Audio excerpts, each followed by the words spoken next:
ఆపదలో ఉన్న వాళ్ళని రక్షించడానికి యోధుడు రంగంలోకి ప్రవేశిస్తాడు. ఒక్క ప్రాణాన్ని కాపాడడానికి ఎన్ని అహోరాత్రములు కష్టపడతాడో ఆయనకి మాత్రమే తెలుస్తుంది.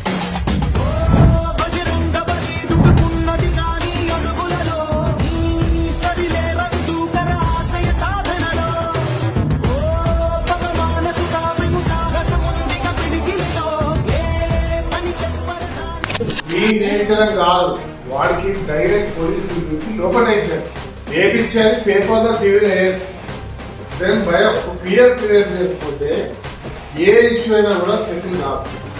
సో అధికారికి పై అధికారి భయం ఉండాలి, లేదా పొలిటీషియన్ భయం ఉండాలి, పేషెంట్ కి డాక్టర్ భయం ఉండాలి, దొంగకి పోలీసులు భయం. పోలీసు బట్టి అరెస్ట్ చేసి ఒక్కటైంది 10,000 20,000 20,000 ఫైన్ అయింది. అప్పుడు కానీ సెట్ కాదు.